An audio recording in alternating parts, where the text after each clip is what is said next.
কখনো কি ভেবে দেখেছেন আপনি আসলে কে আর জীবনে কি করতে চান? মোয়ানা সিনেমাটা ঠিক এমনই এক গল্প যেখানে নিজের পরিচয় খুঁজে পাওয়া যায় আর ভিতরের শক্তিকে জানার কথা বলা হয়েছে। এই গল্পে আমরা দেখব কিভাবে মোয়ানা সমাজের নিয়ম আর নিজের ভিতরে ইচ্ছার মধ্যে একটা সাম্রাজ্য খুঁজে পেয়েছে। এটা আমাদের সবার জীবনে খুবই দরকারি। আপনি যদি নিজের ভিতরে মোয়ানাকে জাগিয়ে তুলতে চান তাহলে চলুন সমুদ্রে ঝাঁপ দেওয়া যাক। আর হ্যাঁ, ভিডিও পছন্দ হলে লাইক, কমেন্ট আর সাবস্ক্রাইব করতে ভুলো না। তো মুভি শুরু হয় একটা পৌরাণিক গল্প দিয়ে, যেখানে বলা হয় যে এক দেবী যার নাম তেফিতে, যিনি প্রকৃতির মা, একটি জাদুই পাথর তৈরি করেছিলেন যাকে বলা হয় তেফিতির হৃদয়। তেফিতির হৃদয় দিয়ে যে কোনো প্রাণী তৈরি করা যেত এবং তেফিতি এটা দিয়ে পৃথিবীর সকল প্রাণীর জন্ম দেয়। কিন্তু তেফিতে যাদের জন্ম দিয়েছিল তারাই লোভে পড়ে দেবীর হৃদয় সেই পাথরটির অধিকার হতে চেয়েছিল।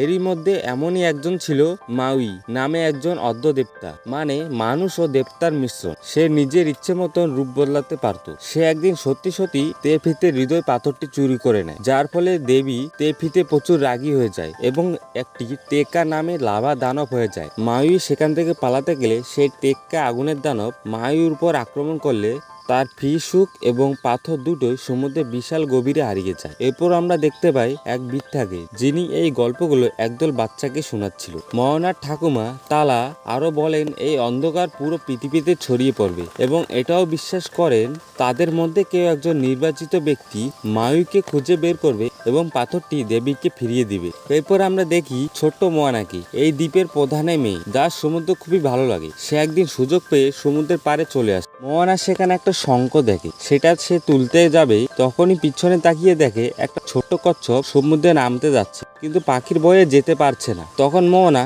কচ্ছপটিকে বাঁচিয়ে সমুদ্রে ছেড়ে দিলে জলের ভিতর থেকে একটা শঙ্খ উঠে আসে। মোয়ানা সেটা তুললে জলের ভিতরে আরো একটি শঙ্খ উঠে আসে। সমুদ্র যেন তাকে কিছু ইঙ্গিত দিচ্ছে। এভাবে বেশ কয়েকটি শঙ্খ তোলার পর সমুদ্রের সাথে মোয়ানার ভালোই বন্ধুত্ব হয়ে যায়। ছোট মোয়ানা তখন জলের ভিতরে সেই তেফিতি হৃদয়ের পাথরটি দেখতে পায়, কিন্তু তখনই সেখানে চলে আসে তার বাবা। তাকে সমুদ্রে যেতে নিষেধ করে, কারণ তাদের পূর্বপুরুষদের সমুদ্রে হারিয়ে যাওয়ার ভয়ঙ্কর ইতিহাস আছে আর সেই পাথরটি সমুদ্রের পাড়ে পড়ে থাকে। এরপর আমরা দেখি গ্রামের মানুষেরা কিভাবে তাদের জীবনযাপন করে এবং সবাই একসাথে মিলেমিশে থাকে। কিন্তু মোয়ানা তো সেদিকে একদমই মনোযোগ দিতে পারছিল না, কারণ তার হৃদয় তো শুধু বারবার সমুদ্রের দিকে যেতে চায়। মোয়ানা যতবারই সমুদ্রের কাছে যায় ততবারই তার বাবা তাকে বাধা দিয়ে গ্রামে নিয়ে আসে। মোয়ানার মা, যার নাম সিনা, তাকে বোঝায় তার বাবার পর এই দ্বীপের প্রধান দায়িত্ব তাকেই নিতে হবে। অনেকদিন পর দেখা যায় মোয়ানা এখন অনেকটা বড় হয়ে গেছে। তো একদিন মোয়ানা বাবা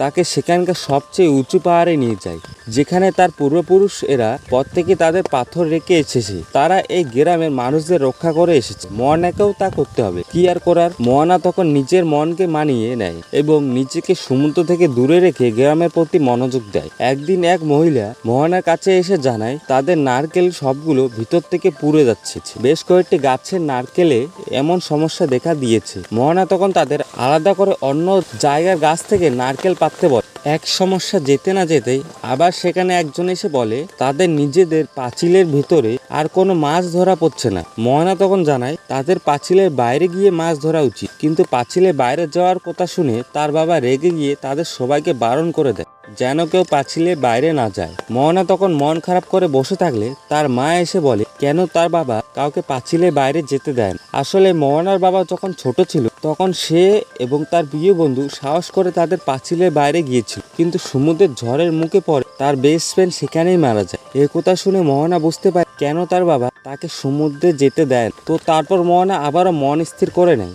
সে এখন পুরোপুরি ভাবে গ্রামের প্রধান হবার জন্য নিজেকে তৈরি করবে। সে উঁচু পাহাড়ে নিজের পাথরটি রাখবে। তখনই অদ্ভুতভাবে সে আবারও সমুদ্রের কাছে ছুটে আসে। বিশাল সমুদ্র যেন তাকে নিজের কাছে ডাকছে।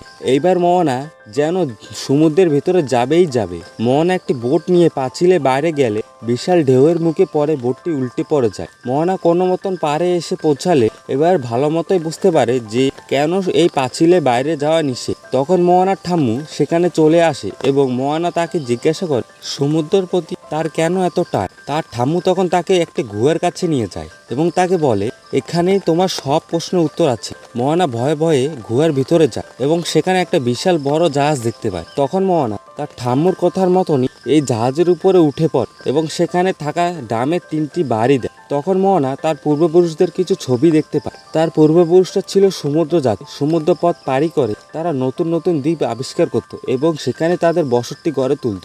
সমুদ্র যাতে তাদের রক্তের বইছে। এরপর মোহনা খুব আনন্দে আবার তার ঠাম্মুর কাছে ফিরে আসে এবং বলে তার পূর্বপুরুষরা ছিল সমুদ্র জাতি, কিন্তু কেন তারা সমুদ্র যাত্রা বন্ধ করেছিল। এই কথা জিজ্ঞাসা করলে তার ঠাম্মু বলে মাউই যখন দেবী হৃদয় মানে পাথরটি চুরি করে নিয়েছিল তখন অন্ধকারের মধ্যে টেক্কা দানব জেগে উঠে। সমুদ্রের দানব তাদের অনেক পূর্বপুরুষদের মেরে ফেলেছিল। নিজেদের এই ভয়ঙ্কর বিপদ থেকে রক্ষা করতেই সেই সময় তারা সমুদ্র যাত্রী বন্ধ করে দিয়েছিল এবং এই সময় এসে এখন তারা সত্যি ভুলে গেছে যে আমরা কি ছিলাম। ঠাম্মু তখন মোহনাকে বলে একদিন কেউ না কেউ ঠিক তাদের পাঁচিলের বাইরে যাবে এবং মোহনাকে খুঁজে বের করবে এবং দেবীর সেই পাথরটি তাকে ফেরত দেবে।